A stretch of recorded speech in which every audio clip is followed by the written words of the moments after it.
All right, ladies and gentlemen, that's not my starting line. Hey, everyone! I think I watch too many shoutcasts and I borrow other people's intros. But hey, everyone, welcome to another cast by HD Phoenix. This is Game 3 of the Grand Finals of the PsiStorm Cup, hosted by Western Digital. They are promoting the Velociraptor hard drive, so make sure you check them out. Anybody who sponsors 5,000 Australian dollars into a StarCraft tournament definitely has my vote. And, you know, I used to have, when I was using PCs, I think all my hard drives were Western Digital. So make sure you check them out. They are an awesome company, and I can't wait for this map to get started, because this is Metalopolis. And Oxygen was actually able to beat Glade on what a lot of people think of as a Zerg friendly map, because the center area is very, very open for Zergling run-bys. There are chokes, there are very easy to get Zaunaga watchtowers that would spot for drops, but Oxygen was able to take a game off Glade on Scrap Station, but now he is going to play on two of the very Terran favorite maps, one of which is Lost Temple, and the other one is Metalopolis, because of this. Look at this long ledge, I guess, and over here you can hop into the main, and with Reapers, Marauders are very, very useful on this map, because remember, the chokes are relatively small, so it's going to be hard for your Zerglings to run by. And just overall, this map is, you know, it gives the sight, like if you put tanks over here on the Zaunaga watchtower, it basically restricts all movement of flow. And this is actually, you know, I like this map for Terran. I don't really like this map for Zerg, but Glade is going to play very standard. He is going to get actually a very early expansion, which is, well, when I say standard, I mean standard for Glade, because he really likes that the extra lava, the extra economic edge, and Oxygen is also going to be playing standard. The drone is going to come in here. He's going to see there's no kind of BS. You know, there's not going to be a proxy barracks. So supply depot, gas, and from now he's going to want to keep this drone alive as much as possible, because this is when the Terran build is going to differ. You know, is he going to get a fast factory? Is he going to get a second second barracks? And there goes the factory. So this drone is going to, well, actually decide to become an extractor really, really early. What a lot of players like to do is, it's like, why do you want to keep that drone in there? Because you're going to lose that drone. Why don't you just see it's just an opening, you know, just the standard Terran opening, and back out? Well, the reason is because if you pull out your drone, they can get a tech lab. And we are going to see a reactor, so it's going to probably be some same old Oxygen play into Hellions. But yeah, if you can block that tech lab, or basically force the first Marine to come out, then essentially you have limited the Terran's opening. And that is huge, because early timing attacks is really, really vulnerable. Like, when Glade goes an early hatch, he cannot afford to have any kind of early pressure. He cannot afford to have early like single Marine, double Marauder in his front, because he can't really support that. And look at that, Glade is not making any Zerglings to see the front, so he has no idea that there's a factory here that's just about to get a reactor. So to compensate for that, instead of spending 2 lava on 4 Zerglings to check the front, or 1 lava to get a Zergling, he's going to get a defensive structure anyways, which he's going to need. And this Spinecrawler is going to have a range of about that big. He can't cover back here, so Hellions are going to be able to come back here and roast these drones. But this is a typical sorry, I have a little bit of a cold, but typical Spinecrawler. He is making these 2 Zerglings very wisely, spreading them out, and just going to catch a Zaunaga watchtower. And this Zergling is going to basically get napalm in his face. And these Hellions very wisely are going to double back, make sure that he's not going to see anything. But Glade is going to know that 2 Hellions this early is going to definitely be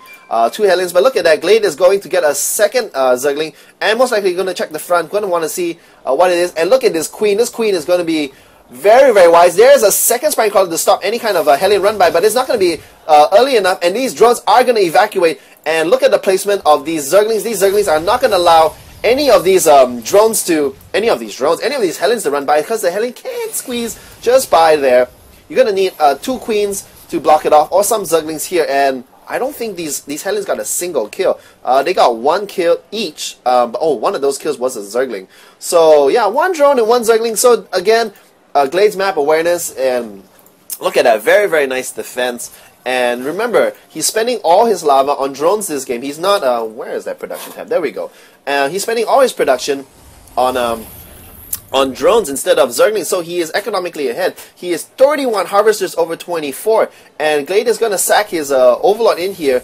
I think he, look at that, he is going to get his Overlord at the same time. So while this Zergling is distracted, this Overlord's going to get as much side as he can. He's going to see the reactor on the starport, and that's going to tell Glade one thing: I don't need any spell callers. It's very, very obvious that Oxygen is changing up his build. He is going to go for some typical MM. He is getting Stimpak. He's getting Marauders. The Marauders don't have Conch Shells yet, but it is a fast upgrade. So it only takes where it is. It only takes 60 units of time, so it's very, very quick. That's why a lot of people like to get it early game. But it looks like Oxygen is going to go for a modified drop. But Glade is already prepared for this. This guy must have map hacks. He knows that he has Spineclaws in the front, so he's not going to get any drops. He knows that, okay, Medvacs, this early in the game, the only option that you have really is a drop.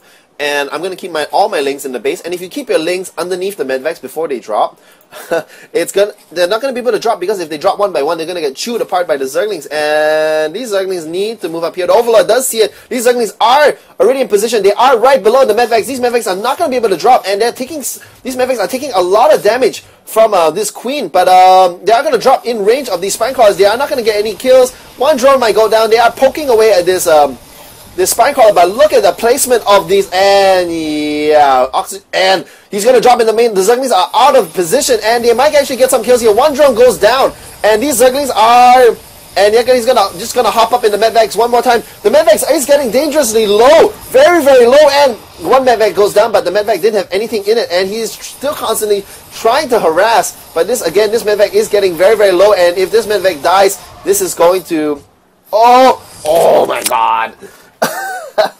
So let's look at the units lost. How much damage did that do? Actually, not very much. Glade lost some links. I think he lost like 2 drones, but look at the units lost. He lost 2 Medvacs. He lost 1.5 dropships full of 1.5 Medvacs full of units. And Oxygen, look at that. Look at the placement of this tank.